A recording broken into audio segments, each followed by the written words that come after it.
Salut à tous et à toutes, ici c'est le Portugal, la chaîne qui vous parle de l'immigration au Portugal. Alors dans cette chaîne, nous allons parler un peu concernant de l'immigration au Portugal par motif d'études, travail et en général. Dans la vidéo d'aujourd'hui, nous allons parler un peu concernant un sujet par lequel j'ai reçu beaucoup de questions. En fait, beaucoup de gens m'ont posé des questions, beaucoup de gens m'ont demandé: est-ce que c'est possible de faire une candidature ou bien est-ce que c'est possible de postuler une candidature dans des universités portugaises sans pourtant parler portugais? Donc, dans cette vidéo, je vais essayer de répondre à cette question. Et pour vous tous qui c'est la première fois que vous avez tombé sur cette vidéo, n'oubliez pas de s'inscrire, n'oubliez pas de liker. N'oubliez pas de commenter, bien sûr aussi de partager avec vos amis.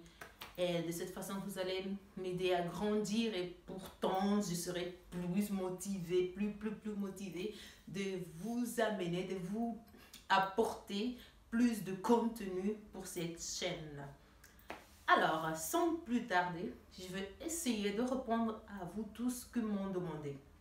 Il y a ceux qui les ai déjà répondu, mais maintenant ce sera dans une vidéo.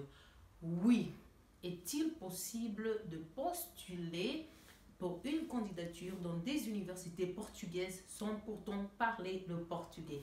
C'est possible, mais il y a un petit truc ou bien quelque chose à savoir bien avant. Il faut savoir d'abord le plan d'études. Il faut savoir aussi si cette université accepte ou pas. Mais la majorité des universités au Portugal, elles acceptent la candidature des étudiants qui ne parlent pas le portugais.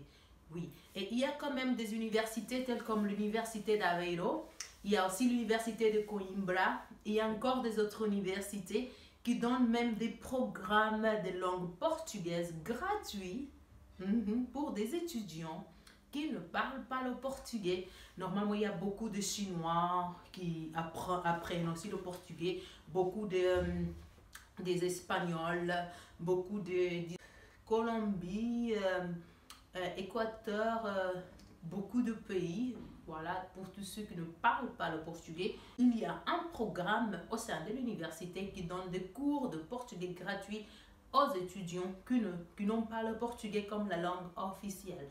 Mais aussi, il y a des autres universités que donnent aussi ce programme, mais ce n'est pas gratuit. Donc, c'est à la charge de l'étudiant. Et cet étudiant, il doit au moins... Il y a des autres universités par lesquelles l'étudiant doit rester au moins, disons, une année de langue. Mais il y a des autres universités où tu n'as pas besoin de faire une année de langue. C'est pour cela que c'est toujours beaucoup plus mieux d'être accepté dans la première phase. Et après, voilà, si tu accélères, parce que ce sont des cours intensifs, des cours tellement accélérés. Et puis, ça pourra vous aider vraiment à entamer l'année scolaire. Je pense, oui, c'est possible. Est-il possible de postuler sans pourtant parler le portugais? Voilà, c'est juste ça, cette vidéo que j'ai voulu vous apporter. Et pour répondre à toutes vos questions, au moins pour tous ceux qui viendront et qui demanderont, il y a déjà un contenu par lequel il faut juste aller regarder. Et pour vous tous qui vous avez aimé, n'oubliez pas de liker, commenter, de s'inscrire dans ma chaîne, bien sûr, de partager avec vos amis. Et on se voit à la prochaine.